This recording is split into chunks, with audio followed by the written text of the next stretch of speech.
và xua đấy ôn được ác nia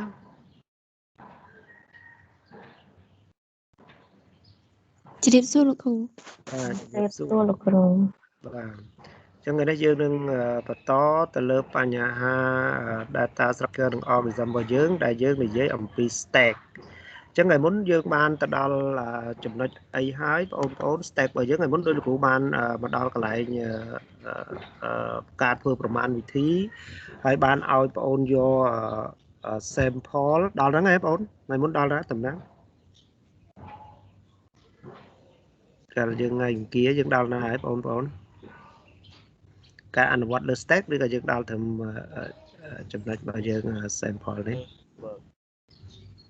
បាទលោកគ្រូឲ្យធ្វើ homework 3.2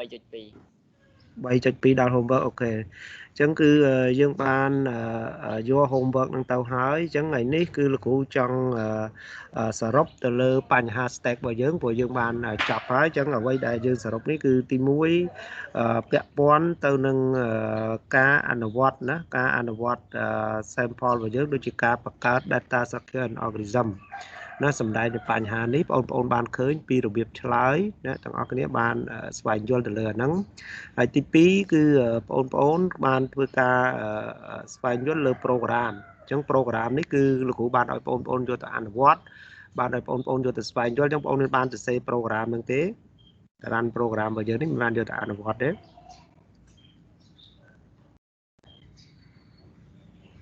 មានរនសាកល្បងទៅសេទៅសេបានទេកម្មវិធីហ្នឹង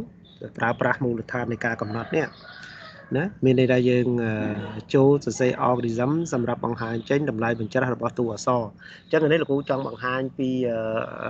ការអនុវត្តលើ stack នេះហើយសម្រាប់ homework គឺបងប្អូនអាចយកទៅមើលហើយធ្វើការស្វែងយល់ដោយខ្លួនឯងណាលោកគ្រូមិនបានធ្វើការកែឬក៏បកស្រាយបន្តទេអញ្ចឹង stack របស់យើងថ្ងៃនេះគឺលោកគ្រូនឹងធ្វើការបកស្រាយទៅលើកម្មវិធីដែលប្រើប្រាស់ការបង្ហាញចេញតម្លៃបញ្ច្រាស់នៃតួអក្សរដោយប្រើ stack ហើយបងប្អូនអាចធ្វើការស្វែងយល់ជាមួយនឹងលោកគ្រូហើយធ្វើការ practice ទៅលើករណីហ្នឹងហើយបន្ទាប់មកគឺបងប្អូនអាចស្វែងយល់លើ homework 3.2 ដែលលោកគ្រូបានដាក់ហើយបងប្អូនអាចសិក្សាធ្វើការស្វែងយល់លើវាមើលតើ homework 3.2 ហ្នឹងយើងមានចំណុចណាខ្លះដែលយើងអាចធ្វើបានចំណុចណាខ្លះដែលយើងមិនទាន់យល់ហើយបងប្អូនធ្វើការស្រាវជ្រាវស្វែងយល់បន្តទៀតអញ្ចឹងគឺសម្រាប់ YouTube ដែលលោកគ្រូបាន send ចូលក្រុម Telegram បងប្អូនអាចមើលឡើងវិញម្ដងទៀតជាមួយនឹងលក្ខណៈនៃការ introduction to stack ដោយអ្នកគ្រូដែលបានបង្ហាញជាមួយនឹងនៅក្នុង YouTube ហ្នឹងបងប្អូនព្យាយាមអង្កេតព្យាយាមតាមដានស្វែងយល់ណាអញ្ចឹងថ្ងៃនេះលោកគ្រូមិនកំណត់ចំណុចថ្មីទៀតទេចាំយើងសប្តាហ៍ក្រោយលោកគ្រូនឹងលើកពីបញ្ហា Q អញ្ចឹងបញ្ហា stack ថ្ងៃនេះគឺលោកគ្រូចង់សរុបមើលថាតើបងប្អូនមានអីដែលចង់សួរលោកគ្រូមានអីដែលបងប្អូនមិនទាន់ច្បាស់ហើយចង់សួរបងប្អូនអាចសួរបាននៅលើចំណុចទាំង lain របស់ stack ដែលលោកគ្រូបានលើកឡើងណាបើលោកកន្លងមកបងប្អូនមិនទាន់បានសួរឬក៏ការមុនមកបងប្អូនមិនទាន់ឆ្ងល់ប៉ុន្តែឥឡូវនេះក្រោយពេលដែលបងប្អូនឃើញមកដល់ចំណុចចុងក្រោយរបស់វាបានមកដល់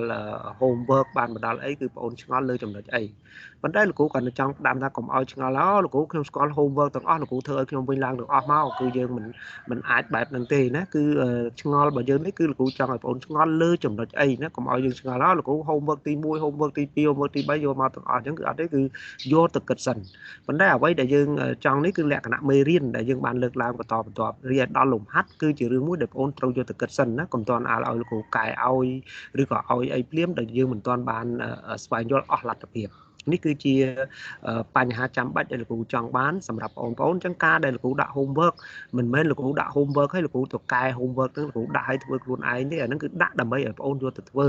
ណាបងប្អូនទៅយល់កន្លែងហ្នឹងអញ្ចឹង homework ដែលដាក់ឲ្យហ្នឹងគឺដើម្បីឲ្យបងប្អូនយកទៅស្វែងយល់យកទៅធ្វើរីឯមេរៀនដែលលោកគ្រូបានបង្ហាញណា sample ដែលលោកគ្រូបានបង្ហាញគឺជាកាតព្វកិច្ចរបស់លោកគ្រូដែលបានបង្ហាញបងប្អូនដែលបានលើកឡើងឲ្យបងប្អូនម្នាក់ស្វែងយល់ហើយលើអ្វីដែលលោកគ្រូបានលើកឡើងស្វែងយល់ហ្នឹងតើបងប្អូនមានចំណុចណាដែលមិនទាន់ច្បាស់បងប្អូនអាចសួរលោកគ្រូណាប៉ុន្តែសម្រាប់ដូចជាលក្ខណៈដូចលោកគ្រូនិយាយថា homework ដែលយើងយកទៅគិតសិនណាយើងយកទៅគិតសិនព្រោះតែភាគច្រើនជួនកាលយើងអត់បានចាប់អារម្មណ៍ទៅលើការស្វែងយល់ខ្លួនឯងទេយើងចង់បានតែលក្ខណៈនៃការបង្ហាញរបស់លោកគ្រូតែម្ដងណាអញ្ចឹងគឺយើងកាន់ធ្វើ ការផ្លាស់ប្ដូរទម្លាប់នៃការរៀនសូត្ររបស់យើងនៅក្នុងថ្នាក់មហាវិទ្យាល័យគឺបងប្អូនត្រូវការresearch ស្វែងយល់ខ្លួនឯងឲ្យបានច្រើនណាទៅលើចំណុចហ្នឹងអញ្ចឹងទាំងអស់គ្នាក្តាប់នៅគោលការណ៍ហ្នឹងឲ្យបានហើយធ្វើការតាមដានហ្នឹងអញ្ចឹងថ្ងៃនេះលោកគ្រូចង់បង្ហាញបងប្អូនពីលក្ខណៈ sample ហើយនឹងការអនុវត្តលើ stack លោកគ្រូចង់បង្ហាញពីហ្នឹងអញ្ចឹងការអនុវត្តលើ stack នេះគឺទី1ណាលោកគ្រូបង្ហាញបងប្អូនពីរបៀបនៃការប្រើប្រាស់សម្រាប់ការងារដែលពាក់ព័ន្ធទៅនឹង algorithm ណារបស់យើងដោយប្រើគោលការណ៍ stack អញ្ចឹង algorithm របស់យើងដែលប្រើគោលការណ៍ stack នេះយើងមានបែបនេះទី1គឺបង្កើត list បន្ទាប់មកទៀតបងប្អូនប្រើប្រាស់លក្ខណៈបង្កើត stack ទំនេរដោយប្រើប្រមាណវិធី initialize ហើយបន្ទាប់មកបងប្អូនប្រើបញ្ចូលធាតុទៅកាន់ stack ដែលយើងប្រើប្រមាណវិធី push ហើយមួយទៀតគឺយើងដកយកធាតុចេញពី stack ដែលយើងប្រើប្រមាណវិធី pop ហើយពេលដែលយើងដកមកគឺយើងធ្វើការបង្ហាញធាតុដែលបានដកចេញពី stack ដោយ pop ហ្នឹងនៅលើអេក្រង់តែម្ដងហើយលំនាំដែលអនុវត្តបែបនេះគឺជាការដោះស្រាយ algorithm បែប stack ណា algorithm បែប stack អញ្ចឹងនៅក្នុងនេះលោកគ្រូចង់ឲ្យបងប្អូនទៅធ្វើការអនុវត្តកិច្ចការនេះជាមួយនឹងការសរសេរ program ណាដើម្បីឈានទៅដល់ចំណុចមួយដែលជាចំណុចចាំបាច់នៃការប្រើរបស់យើងហើយសម្រាប់ homework យើងនឹងប្រើប្រាស់មូលដ្ឋានរបស់ stack ដែលយើងបានលើកឡើងនៅក្នុងប្រមាណវិធីទាំង3នេះធ្វើថាគ្រឹះណាធ្វើជាមួយបងប្អូនអាចតាមដានអញ្ចឹងទាំងអស់គ្នាអាចតាមដានជាមួយនឹងលោកគ្រូជាមួយនឹងបញ្ហានេះទាំងអស់គ្នាណាដល់បានអញ្ចឹងបងប្អូនតោះឥឡូវយើងចូល lab បាទសួរណាអូខេណាឥឡូវសួរសិនចាស់ទៅនឹងចូលលោកគ្រូលក្ខខណ្ឌខ្ញុំមើល YouTube លក្ខខណ្ឌ pick ហ្នឹងខ្ញុំអត់សូវយល់លោកគ្រូ pick នៅក្នុង YouTube វាមានអីខ្លះមាន pop pick display pick display របស់យើងគឺការដែលយើងបង្ហាញហ្នឹងគឺចាំមើលលោកគ្រូចូលទៅបន្តិចមើលចាហើយចាំមើលលក្ខខណ្ឌហ្នឹងយ៉ាងម៉េចគោលការណ៍ហ្នឹងអូខេឥឡូវយើងចូល YouTube របស់យើងបន្តិចសិនចាស់ណាមុននឹងចូលនេះអញ្ចឹង pick តាមពិតគឺជួនកាលជាប្រមាណវិធីមួយទៀតដែលគេអាចប្រើសម្រាប់កំណត់លក្ខខណ្ឌយើងមើលបន្តិចអញ្ចឹងគេមើលលោកគ្រូមើលអាហ្នឹងបន្តិចមើលចូល YouTube របស់យើងនឹងបន្តិចតែវាមានអីដែរចឹងអាចចូលទាំងអស់គ្នាស្ដាប់ YouTube ម្ដងទៀតមុននឹងគ្រូបកស្រាយទៅលើ program ណាព្រោះយើងអនុវត្តអាហ្នឹងគឺចូលការណាចឹងអូខេណាចឹងមើល YouTube បន្តិចសិនអូខេចឹងបងប្អូនអាចមើល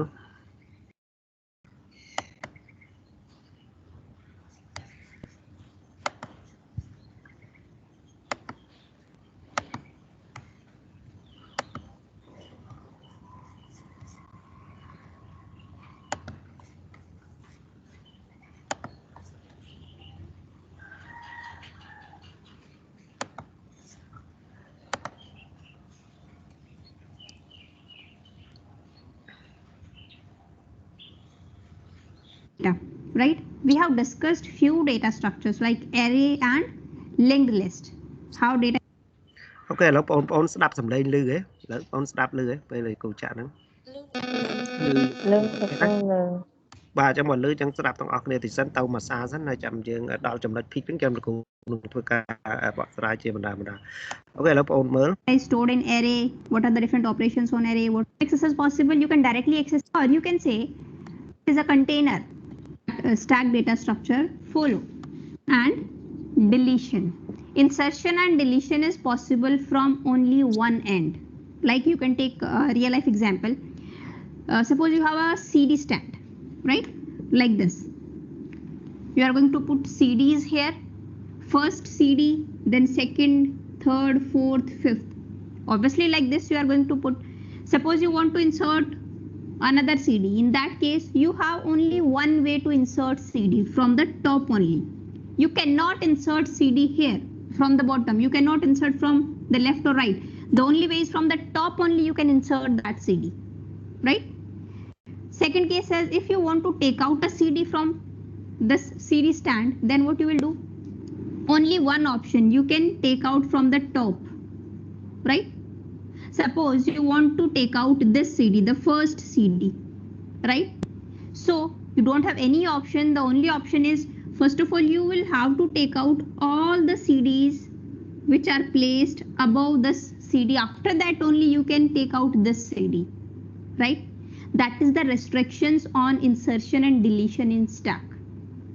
Fine. So in this video, we will see how logically you are going to represent a stack. What are the introductory part of stack, some basic operations on stack, what are the meaning of those operations, as well as some applications of stack. In next video, we will see how to implement a stack, right, using arrays as well as using linked list. So now, like this, if you map this real life stack, obviously this is what a stack, or you can say a stack of plates, right? One plate is, you have put one plate here. If you want to place another plate, then you will put on this plate, then third, then fourth, then fifth, like this you are going to place. If you want to remove a plate, then first plate you will take out first, right? So the principle is what? Last in, first out, you can say, right? This is the last plate, or you can say this is the last CD you have put in this CD stand, and the last CD would be the first one that you can take out. So last in, first out, LIFO. So the rule on which this stack data structure works is what? LIFO, last in, first out, or you can say first in, last out. This CD was first in, but if you want to take out this CD, then this would be the last one you can take out, because for taking out this CD outside of the CD stand, you have to take out all the above CDs first of all, right? So first in, last out. And if you will map this real life example of stack in this, with this stack, then you can say the logical representation of the stack is what? We represent stack something like this, like this. This is what a stack, you will represent this. It is a container which has only one open end. You can insert data from here, you can delete data from here, right? There is no other way. This is what a stack, logical representation of stack. This is not actual representation of stack, right? That we will discuss in later videos, right? And in stack, insertion operation, when you will insert some data in the stack, that operation is known as push, right? And deletion operation is known as pop. So two fundamental operations are there on the stack. One is push, one is pop. Push means inserting or putting a data into the stack. Pop means taking out or deleting the topmost data from the stack, right? Two fundamentals operations. Many more operations are also there that we will also discuss. Now see, this is the only end from where you are going to push and pop the data, right? So this is known as top of the stack, right? You can insert a data and you can delete data from top of the stack. That end is known as top, from where you can insert, you can push and pop data, right? So now we will see some operations that are performed on stack data structure. See, first is push, and in bracket you will write down that data you want to insert into stack. បាទអញ្ចឹងកន្លែងនេះគឺបងប្អូនឃើញថាគាត់បានបង្ហាញពីប្រមាណវិធីដែលពាក់ព័ន្ធទៅនឹង stack មានប្រមាណវិធីដូចគេដាក់ insert វាត្រូវគ្នានឹង push មានន័យថាដាក់ធាតុចូល stack ហើយ delete មានត្រូវគ្នានឹង pop ដែលយើងអាចនិយាយថាដកធាតុចេញពី stack ហើយ rule របស់ stack ប្រមាណវិធីរបស់វានឹងគឺធាតុដែលចូលមុនត្រូវបានយកចេញក្រោយដែលយើងថា LIFO ណាដែលจะអនុវត្តតាមទម្រង់ LIFO ឬក៏ file low ណាដែលគាត់លើកឡើងវិញអញ្ចឹងបងប្អូនអាចមើលលក្ខណៈបច្ចេកទេសហ្នឹងដែលយើងបានដល់បញ្ចប់ហើយអញ្ចឹងអ្វីដែលគាត់កំពុងតែ introduction នេះបងប្អូនអាចធ្វើការតាមដានបន្តិចទៅលើប្រមាណវិធីហ្នឹងហើយបន្ទាប់ពីហ្នឹងទៅលោកគ្រូនឹងឲ្យបងប្អូនទៅអនុវត្តគឺការទៅសេកម្មវិធីដោយប្រើប្រាស់ stack ដោយប្រើប្រាស់ប្រមាណវិធី push ប្រមាណវិធី pop ដែលគាត់កំពុងតែបញ្យល់នេះប៉ុន្តែអ្វីដែលយើងទៅសេជាគោលការណ៍របស់យើងគឺបងប្អូនយកគោលការណ៍របស់លោកគ្រូធ្វើជាមូលដ្ឋានមានន័យយើងប្រើអនុគម push ហើយនឹង pop របស់យើងមានប៉ារ៉ាម៉ែត្រអត់ប៉ារ៉ាម៉ែត្របែបណានោះគឺបងប្អូនយកតាមអនុគមរបស់គាត់នេះគឺជាផ្នែកមួយព្រោះពេលដែលយើងទៅសេ algorithm គឺយើងចង់ទៅសេវិធីអីក៏បានដែរវាមានទៅតាមម្នាក់អញ្ចឹងកន្លែងនេះគាត់ថាយើងក្តាប់តែគោលការណ៍បច្ចេកទេសឬក៏គោលការណ៍នៃវិធានរួមមកបានហើយណាអញ្ចឹងគឺប្រមាណវិធីពេល យើងទៅបង្កើតអនុគមបងអូនទៅតាមដានម្ដងទៀតជាមួយនឹងលោកគ្រូហើយ run program ដែលលោកគ្រូបានលើកឡើងដើម្បីបងអូនអាចបង្កើនចំណេះដឹងជុំវិញលក្ខណៈ programming របស់ខ្លួនគឺ C programming ណាហើយកិច្ចការផ្សេងទៀតបងអូននឹងប្រើប្រាស់ពេលវេលាបន្តទៅចឹងទាំងអស់គ្នាឥឡូវនេះគឺមើល YouTube ដែលលោកគ្រូកំពុងតែនេះគឺសង្កត់ដោយបងអូនបានសួរលោកគ្រូអំពីប្រមាណវិធីចុងក្រោយមួយនេះយ៉ាងម៉េចចាំមើលទៅដល់ចំណុចហ្នឹងលោកគ្រូនឹងបញ្ជាក់បន្ថែមប៉ុន្តែបងអូនអាចតាមដានជាមួយនឹងលក្ខណៈចាំបាច់នៃប្រមាណវិធី3គឺ initialize push ហើយនឹង pop លោកគ្រូលើក3ហ្នឹងប៉ុន្តែគោលការណ៍ផ្សេងទៀតវាអាស្រ័យតាមការលើកឡើងរបស់lecturer នីមួយៗដែលបានបន្ថែមទៀតប៉ុន្តែយើងយកគោលការណ៍3ហ្នឹងដែលជាគោលការណ៍ចាំបាច់ណាចឹងបងប្អូនទាំងអស់គ្នាធ្វើការតាមដានបន្តទៀតជាមួយនឹងលក្ខខណ្ឌនេះបន្តិចហើយចាំយើងចូលទៅការអនុវត្ត step របស់យើងជាមួយនឹងបញ្ហា program របស់យើងតែម្ដង Stack. See, stack is what? It is a collection of similar data type only. It's not like that this is stack and here the first data is suppose integer and after that I'm inserting a character. After that again I'm inserting 2. No, you can only insert the data of similar data type. Either integer, all the data should be integer, or character or float, something like this, right? See, push. Second operation is pop operation, right? Here we don't pass any argument here. Why so? Because pop means always the topmost element would be popped out from the stack, right? So no need to pass anything in this function. These are two fundamental operations. Third operation may be peak operation, or somewhere it is also known as top operation. It means what? It is going to return the topmost element of the stack without removing that element from the stack.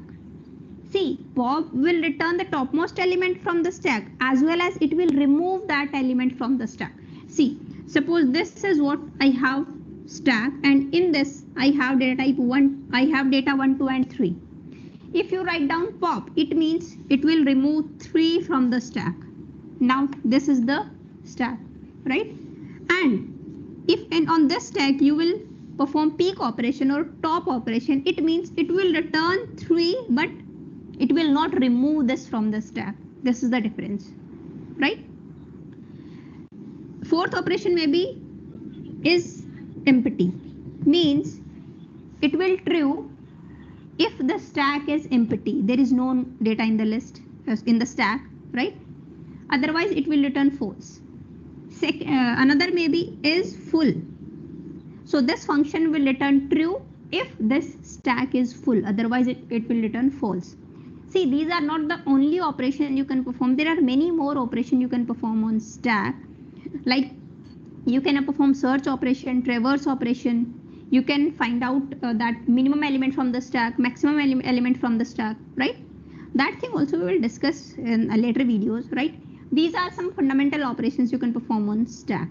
Fine. Now we will see the logical representation of stack as well as we are going to perform these operations, right?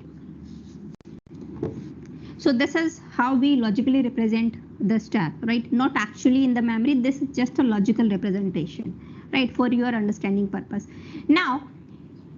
obviously you want to push some data in the stack, right? So you need to know the capacity of the stack, or you can say the size of the stack.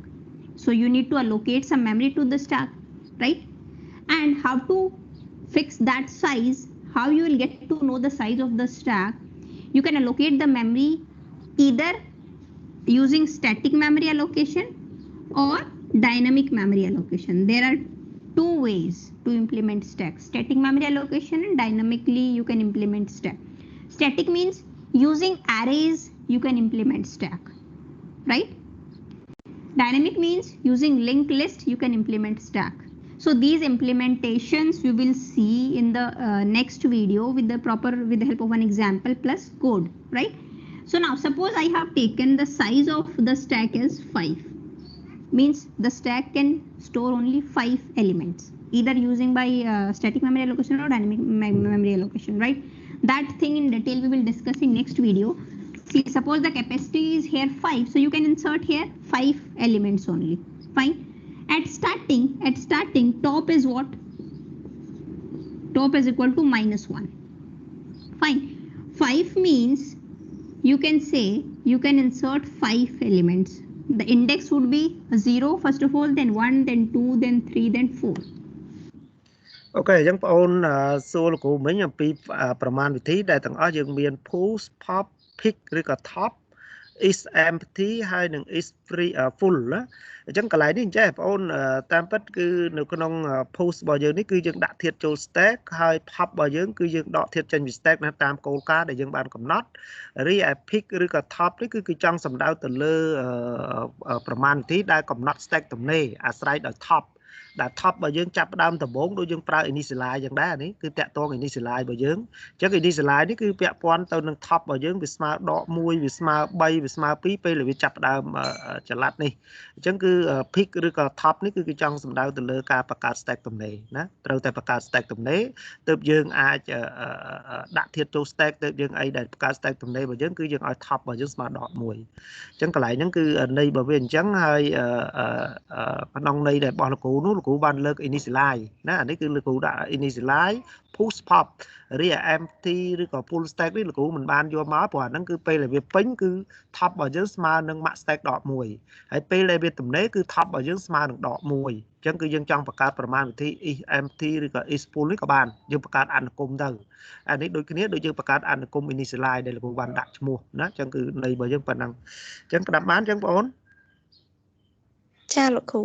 បាទអញ្ចឹងតាមរយៈនេះបងអូនអាចទៅតាមដានអាការងារប្រមាណវិធីនេះបន្តិចគ្រូបញ្ចប់អានេះហើយលោកគ្រូទៅឲ្យបងអូនចូល program តែម្ដងដែលយកទៅអនុវត្តជាមួយនឹង C program តែម្ដងហើយបងអូនតាមដានទៅលើប្រមាណវិធីចាំបាច់មួយចំនួនដែលយើងបានលើកឡើងអញ្ចឹងគឺប្រមាណវិធីដែលមាននៅក្នុងដូចជានៅក្នុង YouTube នៅក្នុងឯកសារផ្សេងៗវាបងអូនអាចស្វែងយល់ចុះប៉ុន្តែបងអូនយក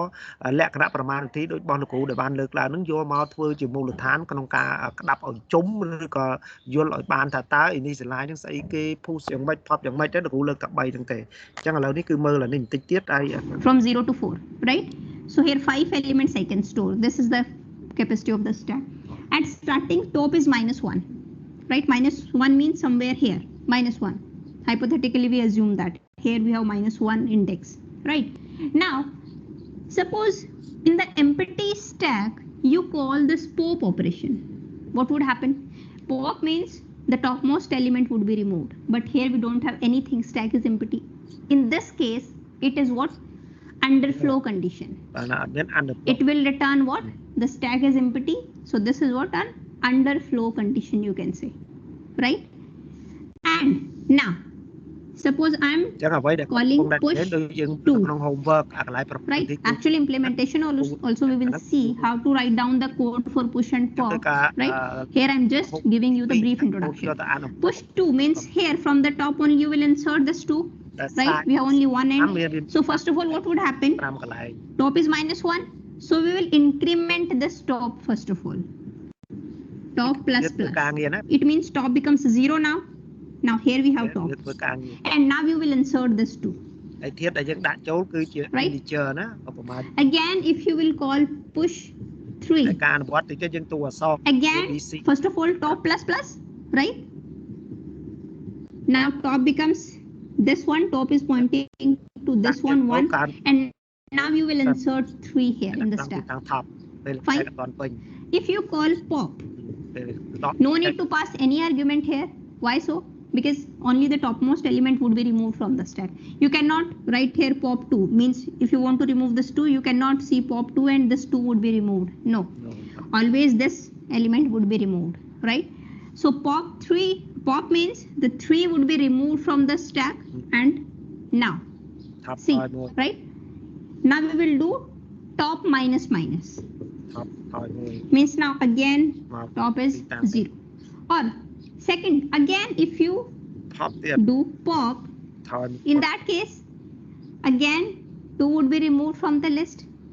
or simply you can do top minus means top is now -1 right and if you will not remove this if you will not take out this from the stack that is also fine because this is now a garbage we do not care what garbage value is there in the stack because after that if you will again call push 4 then first of all top plus means now top becomes 0 minus 1 to 0, and here we will, this 2 would be overwritten and here 4 would be stored, right? This thing also we'll discuss how to code push and pop operation. Fine. Now suppose I have called push 4 times, 1, 5, 6 and 7, 1, 5, 6 and 7. Again I am calling push 8. Now the stack is full because capacity is only 5. Overflow. Right? So now it should return what? It is what an overflow condition. Overflow. We have discussed what is underflow condition. Now here this is what? Overflow condition. If the stroke is pointing to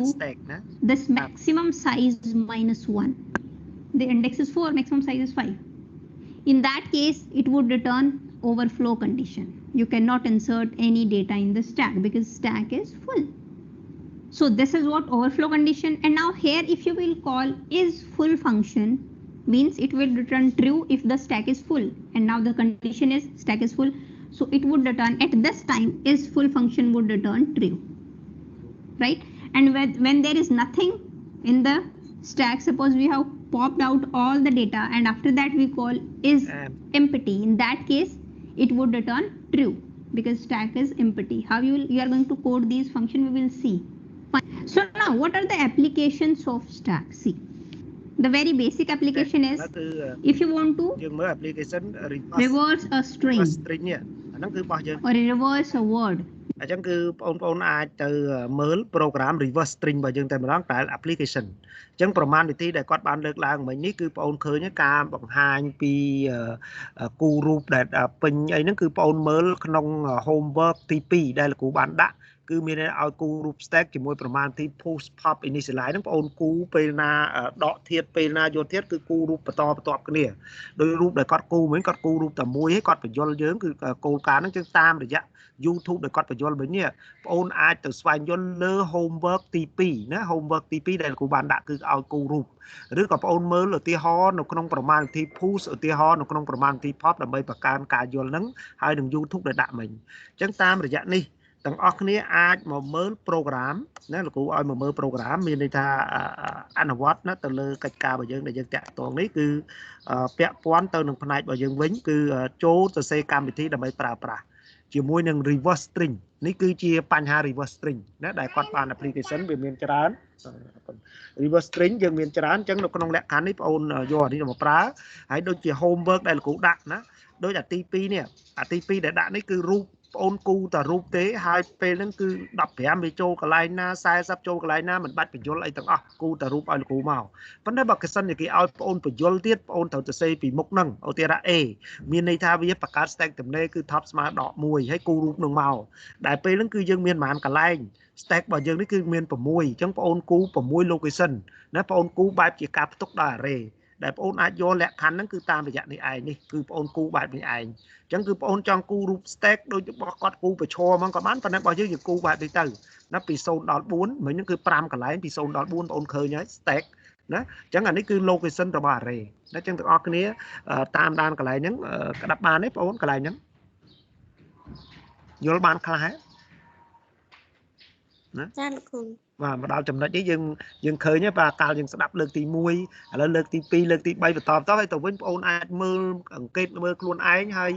មើលអ្វីដែលលោកគ្រូបញ្ជាក់នេះហើយបងអូនអាចយកអាហ្នឹងទៅកំបាញ់ចូលគ្នាដើម្បីបងអូនយល់ព្រោះវារបស់វាហ្នឹងវាទលំទលាយវាច្រើនណាស់ហើយបើមិនជឿបងអូនទៅមើលសភៅពុំឬក៏បងអូនទៅមើលបញ្ហា stack ហ្នឹងនៅក្នុងឯកសារផ្សេងៗទៀតវាមាននិយាយច្រើនអំពីរឿងហ្នឹងដែលជាដំបូងគឺបងអូនយកចេញពីបងលោកគ្រូសិនណាជា concept សិនបានបងអូនទៅមើលអានេះហ្នឹងគឺអាចយល់ដូច YouTube អញ្ចឹងបើសិនតែយើងចាក់ដំបូងគឺយើងពិបាកស្ដាប់យើងពិបាកយល់ប៉ុន្តែក្រោយមកដល់ចំណុចនេះលោកគ្រូជឿថាបងអូនមានការប្រែប្រួលនៅក្នុងចំណេះដឹងអំពីគោលការណ៍ stack ដែលនិយាយ push pop ដែលគាត់បញ្យល់មិញហ្នឹងគឺដោយសារយើងបានឆ្លងកាត់ដំណាក់កាលដែលយើងបានអនុវត្តណាដូចជាការទៅសេ algorithm ដូចអីដែលលោកគ្រូបានបង្ហាញអញ្ចឹង algorithm នេះយើងបានទៅសេហើយថ្ងៃមុនអញ្ចឹងលោកគ្រូបានបង្ហាញអាហ្នឹងហើយសេឲ្យហើយហ្នឹងអា algorithm នេះទី1ទី2នេះបានបង្ហាញណាប៉ុន្តែយើងនៅសល់អានេះហ៎លោកគ្រូអត់តទៅសេឲ្យណាលោកគ្រូគាត់ឲ្យពួកខ្ញុំយកគិតសិនណាអូខេអញ្ចឹងឥឡូវបងប្អូនទាំងអស់គ្នាមើលហើយយកនាំគ្នាកត់យកចំណុចហ្នឹងចុះទី1ទី2ហើយនឹង program ដែលបងប្អូនយកទៅស្វែងយល់ក្រោយពេលបញ្យល់នេះ ចឹងលោកគ្រូឲ្យ algorithm ក្នុងមុនចុះណាចឹងបងប្អូនអាចយកចឹងនេះគឺជាចម្លើយដែលក្រោយពេលដែលបញ្យល់មិញទៅសេហ្នឹងគឺយើងមានកិច្ចការហ្នឹងចឹងបងប្អូនអាចយកនេះគឺចម្លើយរបស់យើងដែលតាក់ទងទៅនឹងផ្នែកហ្នឹងណាចឹងបងប្អូនកត់ប៉ុណ្្នឹងចាស់នេះរបស់យើងនេះគឺជាសំណួរទី1ណាដែលបងប្អូនត្រូវមើលតាក់ទងលក្ខខណ្ឌហ្នឹងអូខេប៉ុណ្្នឹងណានេះគឺបងប្អូនយកជាមួយនឹងសំណួរទី1ហើយនឹងសំណួរទី2ទី1គឺបង្កើត user data type ណាដែលមានព័ត៌មាននិស្សិតហើយទី2គឺ algorithm initialize push pop ចឹងយើងទៅសេអា3ហ្នឹងបែបនេះឯងអូខេណាចឹងបងប្អូនអាចកត់យកអាហ្នឹងតិចទៅហើយក្រោយពេលបងប្អូនកត់យកអាហ្នឹងហើយបងប្អូនចាប់ផ្ដើមទៅសរសេរ program ជាមួយនឹងបញ្ហា reverse string ណាបងប្អូនយកហ្នឹងអូខេចឹងបងប្អូនអាចថតហ្មងទៅដើម្បីបងប្អូនយកទៅមើលថតយកហ្មងណាអូខេថតយកទៅលើកប្រើអូខេនេះគឺជាចម្លើយសម្រាប់ sample ចឹងចម្លើយទី1បង្កើត user data type ចប់ទី2គឺបងប្អូនប្រើ algorithm ទាំង3មាន initialize push pop លោកគ្រូយកតែ3ហ្នឹងឯងចឹងដូចបងប្អូនសួរលោកគ្រូមិញ pick ឬក៏ top អីហ្នឹងគឺអាហ្នឹងគោលការណ៍ហ្នឹងបងប្អូនតាមដែរប៉ុន្តែកាលរបស់យើងគឺយក3នេះហើយយើងឈានទៅដល់ការអនុវត្តតែម្ដងណាចឹងក្នុងនេះចឹងរបស់យើងគឺប្រើទី2ចឹងថតឲ្យណាបងប្អូនអរគ្នាហើយលោកគ្រូថាដែរចឹងបើហើយអាហ្នឹងហើយគឺបងប្អូនអាចយកកម្មវិធីនេះគឺជាកម្មវិធីដែលប្រើប្រាស់ចឹងបើកម្មវិធីគ្រូណែនាំបន្តិចដើម្បីបងប្អូនទៅសរសេរដោយបងប្អូនកុំឲ្យបងប្អូនជាអ្នក typing ណាបងប្អូនយកឲ្យបងប្អូនទៅសរសេរខ្លួនឯងណាសរសេរខ្លួនឯងឲ្យបងប្អូនបានគិតកម្មវិធីនឹងខ្លួនឯងហើយដែលប្រើពេលគិតហើយចឹងយើងនៅខ្វះខាតកន្លែងណាយើងមិនទាន់យល់កន្លែងណាអាចមើលបំពេញបន្ថែមហើយដូច homework ចឹងបងប្អូនយកទៅមិញហ្នឹងគឺ sample ដែលបងប្អូនយកទៅថ្ងៃមុនបងប្អូនយកទៅគិតទៅសរសេរទៅវាខុសមិនបងប្អូនមកផ្ទៀងជាមួយនឹងបងគ្រូដែលកំពុងតែសរសេរនេះណាបងប្អូនយកមកផ្ទៀងមកហើយបងប្អូនបំពេញបន្ថែមនៅចំណុចខ្វះខាតរបស់ខ្លួនមកហើយបងប្អូនអត់ទាន់គិតសោះអត់ទាន់ធ្វើសោះបងប្អូនយកទៅគឺវាអត់មានអីបំពេញទេអាហ្នឹងគឺដល់ថ្ងៃក្រោយដល់លោកគ្រូសរសេរឲ្យទៀតបងប្អូនដឹងណាអញ្ចឹងគឺកន្លែងហ្នឹងលោកគ្រូចង់ឲ្យបងប្អូនមកមើលប្រធាននេះមកមើលប្រធានរបស់យើងថាទី1ហ្នឹងគេធ្វើម៉េចទី2គេធ្វើម៉េចឲ្យមកសំណួរអញ្ចឹងគឺចម្លើយរបស់យើងដែលយើងដាក់នេះអាទី1បើសិនគេឲ្យ5ពិន្ទុអាទី2ឲ្យមកលោកគ្រូឲ្យ15ពិន្ទុ1ឲ្យ5ពិន្ទុអញ្ចឹងនៅពេលដែលបងប្អូនមកសរសេរបែបនេះគឺបងប្អូនបាន20ពិន្ទុអូមកសរសេរទី1របស់យើងមកដល់ទៅនេះគឺ5ពិន្ទុហើយដល់ពេលបងប្អូនសរសេរអាទី2របស់យើងអនុគមទី1 initialize អនុគមទី2អនុគមទី3គឺយើងសរសេរជាអនុគមអញ្ចឹងកន្លែងនេះគឺអត់ត្រូវការឲ្យបងប្អូនសរសេរប្រមាណវិធីណោះពេលដែលវាពេញពេលដែលវាមិនពេញអីទេគឺយើងសរសេរបែបជា C programming អញ្ចឹងបងប្អូនអាចមើលឡើងវិញក្រោយពេលដែលបងប្អូនយកទៅមើលឡើងវិញហើយមើលប្រធានដែលគ្រូដាក់ហ្នឹងណាមើលប្រធានដែលគ្រូបានដាក់នេះបន្ទាប់មកគឺមើលអ្វីដែលបងប្អូនបានធ្វើកន្លងមកហ្នឹងគិតហ្នឹងជាមួយនឹងចម្លើយដែលគ្រូបានដាក់ណាបង្ហាញប៉ុណ្ណឹងហើយកន្លែងខ្លះដូចជា homework ដូចជាស្អីដែលដាក់ខ្លះគឺលោកគ្រូមិនមានពេលទៅកែគ្រប់ករណីទេណាចឹងគាត់ថាបងប្អូនយល់កន្លែងហ្នឹងលោកគ្រូគាត់ថាបើកច្រកឲ្យបងប្អូនរបៀបស្វែងយល់ប៉ុណ្ណឹងឥឡូវនេះចូលចំណុចមួយទៀតគឺលោកគ្រូឲ្យបងប្អូននិយាយអំពីការអនុវត្តចឹងការអនុវត្តនេះ algorithm គ្រូឲ្យបងប្អូនហើយប៉ុន្តែនៅសល់ programចឹង program នេះបងប្អូនមើលណាលោកគ្រូឲ្យគំរូមួយចឹងនៅពេលដែលចូលដល់ homework លោកគ្រូទៅសេ program នេះឲ្យខ្ញុំលោកគ្រូទៅ algorithm នេះគឺអត់ទេគ្រាន់តែដូរទៅ topic ទេចឹងគឺលក្ខណៈបច្ចេកទេស stack លោកគ្រូបានឲ្យហើយប៉ុន្តែលក្ខណៈចំណោទលោកគ្រូមិនអាចបរៀនគ្រប់ពេលបានទេណាចំណោទអញ្ចឹងលោកគ្រូតែលើកឧទាហរណ៍ដល់កន្លែងដូចថាលោកគ្រូបានឲ្យបរៀនបងប្អូនចាប់ត្រីហើយពីរៀនបងប្អូនចាប់ត្រីចាប់របៀបម៉េចរបៀបម៉េចបន្ទាប់មកទៀតលោកគ្រូនឹងឲ្យបងប្អូនទៅចាប់ត្រីនៅក្នុងទំពាំងនៅខ្លួនឯងមានន័យថានេះគឺជាត្រីជាចំណោទអញ្ចឹងចំណោទវាខុសៗគ្នាប៉ុន្តែរបៀបចាប់នៅដដែលត្រីធំចាប់ម៉េចត្រីតូចចាប់ម៉េចអញ្ចឹងចំណោទដែលពិបាកយើងគិតម៉េចចំណោទដែលស្រួលគិតម៉េចតែវិធីវាមានរួចហើយវិធីគឺ stack យើងរៀនអស់ហើយណាប្រើ stack សរសេរ algorithm ណាអញ្ចឹងការអនុវត្តដូចក្នុង YouTube ដែលគាត់បញ្យល់មិញគឺវិធីនៃការដាក់យកធាតុយ៉ាងម៉េច live flow របៀបអនុវត្តរបៀបគឺបានប្រើអញ្ចឹងពេលហ្នឹងគឺបងប្អូនចាប់ដើមអនុវត្តជាមួយចំណោទជាក់ស្ដែងណាអញ្ចឹងតាមរយៈនេះបងប្អូនមកមើលនៅក្នុង program ដែលគ្រូនឹងបង្ហាញបងប្អូននេះគឺជាកម្មវិធីអញ្ចឹងកម្មវិធីបងប្អូនមើលនេះ header file បន្ទាប់មកលោកគ្រូចាប់ដើមបង្កើត user data type បង្កើត algorithm អញ្ចឹង user data type របស់យើង algorithm ដូចក្នុង sample អញ្ចឹងគឺដោយសារវាជាតួអក្សរលោកគ្រូប្រើ generator អញ្ចឹងយើងអត់ប្រើ student ទេព្រោះធាតុនីមួយៗជាតួអក្សរបន្ទាប់មក algorithm initialize push pop ទៅសេតាមលំនាំនឹងដដែលហើយបន្ទាប់មក main ដល់ពេលដែលចូលមកដល់ main គឺលោកគ្រូអនុវត្តកិច្ចការរបស់យើងដែលយើងប្រើនេះកិច្ចការនៅក្នុង main នេះគឺលោកគ្រូ initialize មានន័យលោកគ្រូបង្កើត list ដែលមាន ណាដែលមាន7តួអក្សរអមក7តួអក្សរដែលគ្រូដាក់នេះគឺលោកគ្រូប្រើតាមរយៈនៃការអាសាញលោកគ្រូអត់បញ្ចូលពី keyboard ទេបន្ទាប់មកលោកគ្រូប្រើការបង្ហាញចេញណាធម្មតាបង្ហាញចេញ list របស់យើងហើយបន្ទាប់មកលោកគ្រូប្រើ operator stack ដែលមាន initialize មាន push មាន pop ហើយបង្ហាញលើអេក្រង់អញ្ចឹងលោកគ្រូ run ឲ្យបងប្អូនមើលហើយកម្មវិធីនេះគឺជាកម្មវិធីដែលយើងប្រើតាមសំណួរនេះឯងមានន័យថាតាមសំណួររបស់យើងគឺ algorithm របស់វាបូកជាមួយនឹង data structure ហើយកម្មវិធីដែលលោកគ្រូសរសេរនេះបងប្អូនអាចយកធ្វើជាគំរូមួយដែលកម្មវិធីបែប stack ដាក់បានទេទាំងអស់គ្នាអញ្ចឹងដាក់លោកគ្រូបានទេបាទហ្នឹងហើយអញ្ចឹងគឺលោកគ្រូចង់បញ្យល់កន្លែងអញ្ចឹងលោកគ្រូ run ឲ្យបងប្អូនមើលបន្តិចអញ្ចឹងលក្ខណៈ program លោកគ្រូជឿថាបងប្អូនអាចក្តាប់បានមួយចំនួនធំហើយព្រោះ C អញ្ចឹងទី1 header file វាប៉ុណ្ណឹងបន្ទាប់មកគឺបង្កើត function បង្កើត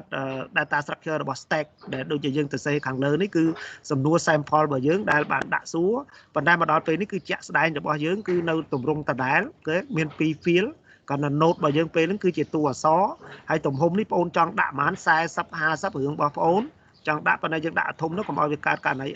អត់មានកន្លែងផ្ទុកហើយយើងទៅសេ if else តាមហ្នឹងបន្ទាប់មក main គឺលោកគ្រូបង្កើត list អញ្ចឹងការបង្កើត list នេះគឺបងប្អូនដឹង A0 ទទួល D A1 ទទួល K បន្តបន្ទាប់អញ្ចឹងបើសិនជាអត់ប្រើ stack ទេយើងគ្រាន់តែឲ្យ I រត់ពី6ទៅដល់0វិញទៅបង្ហាញទៅគឺវាចេញបញ្ជាហើយប៉ុន្តែដោយសារប្រើ stack យើងអត់ប្រើវិធីហ្នឹងទេគឺត្រូវតែបង្កើត stack ទំនេរត្រូវតែដាក់ធាតុនឹងចូល stack បន្ទាប់មកយកវាចេញហើយបង្ហាញអញ្ចឹងលោកគ្រូ run ឲ្យបងប្អូនមើលបន្តិចណា program ហ្នឹងប៉ុណ្ណឹង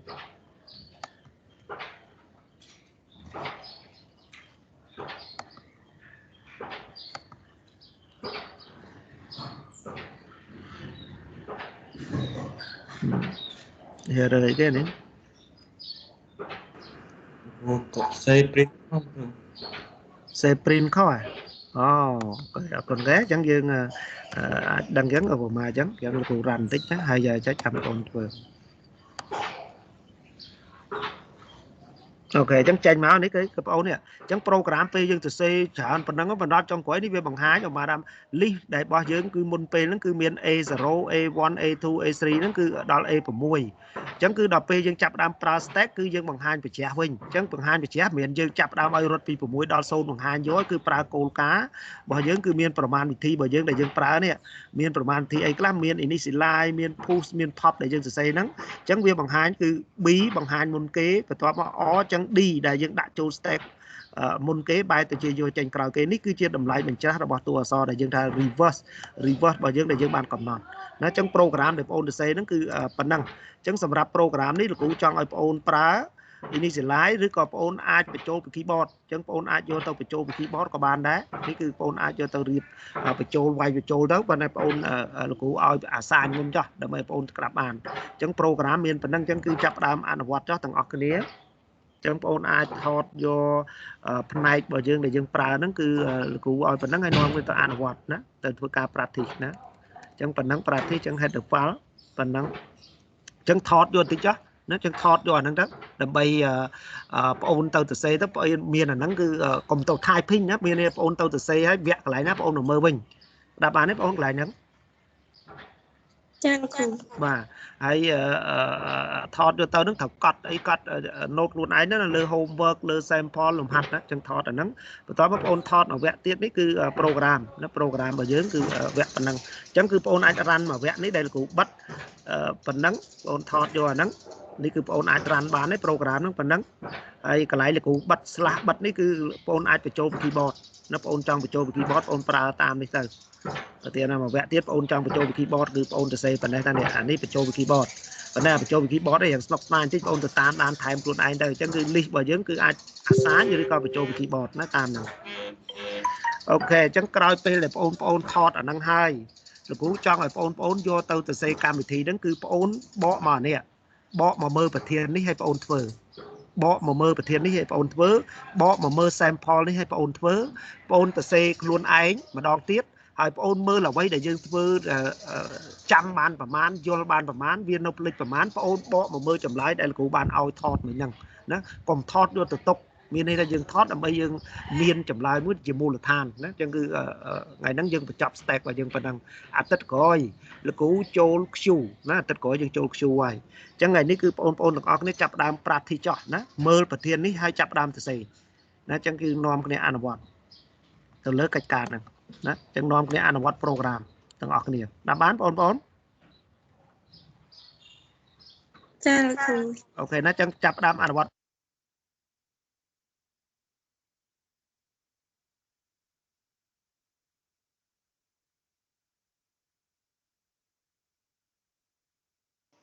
អត់លឺលោកគ្រូ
បាទអញ្ចឹងទាំងអស់គ្នា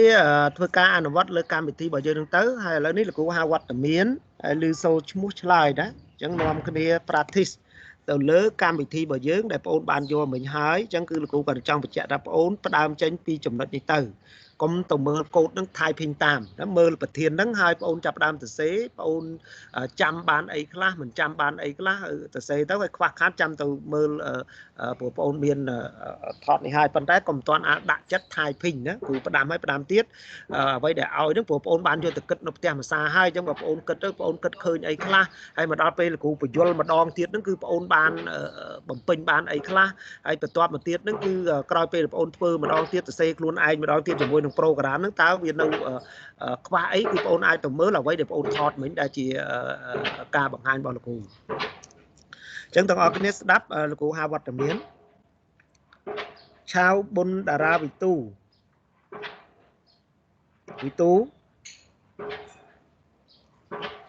ជាមិញឈៀងបាទលោកគ្រូបាទឈៀនជីវ៉ារ៉ូបាទលោកគ្រូ ឆែនឌីណា បាទបាទលោកគ្រូ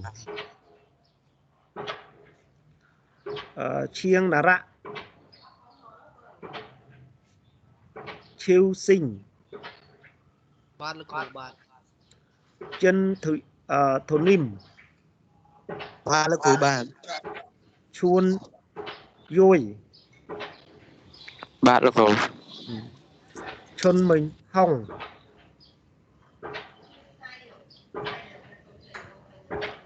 ជ្រាវសកុនទេពី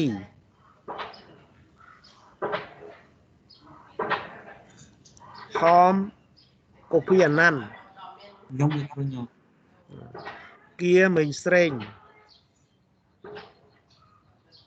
ខៀវវតី ចាលោកគ្រូ គីច័ន្ទសត្យាគីសរីរតន៍ ចាលោកគ្រូ កុលបញ្ញឌិត បាទលោកគ្រូបាទលោកគ្រូ គីខេមរិន Ba là cô. Liam Lee Sopara Ba là cô. Liu Sawanaron Lee Chon Chiu Lee Than Lin Chon Chiu ấy Ba là Lee cô. Than Lin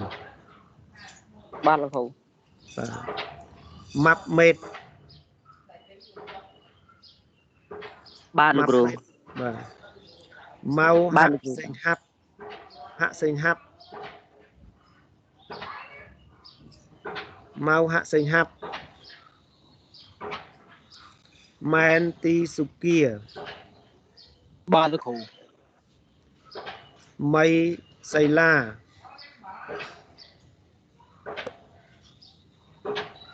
Nisat Nasipin Ninek Ba là cô. Ương Quỳnh Anh Pon Li Hua Ross Savanarat Ri Cầm Nang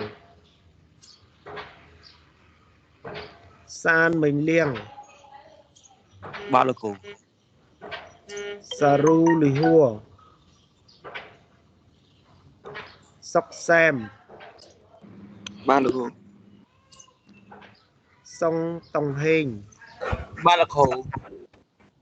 Supal Pia Rạ Dut Ba là cô. Son Rạ Smay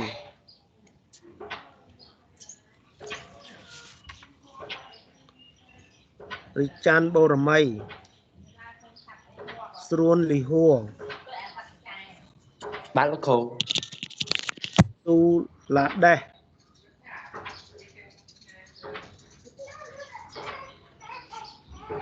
Tăng Lì Gia Ba là cô. Than Tăng Chay Ba là cô. Tha Kanika Cha lúc hù. Than Cầm Hong Cha lục hủ. Thon Savan Mekara Ba là cô. Thi Lì Hua Ba là cô. Tất Ston Ba là cô. Tri Sọc Hên Ba là cô. Ông Besa Cherita Lúc hù. Ya Pali Ba là cô. Dân Hạ Dung Ba là cô. John Riza Cha lúc hù. Con David Ba là cô. Sang Chan Livat Ba là cô. Ok អញ្ចឹងទាំងអស់គ្នានាំគ្នាធ្វើការអនុវត្តកិច្ចការហ្នឹងចុះជាមួយនឹង program របស់យើងណា run ហ្នឹងមួយគេបងខ្ញុំឈ្មោះរីគឹមណាងហ្នឹងរីគឹមណាងអូខេពីណាទៀតពីណាទៀតទេ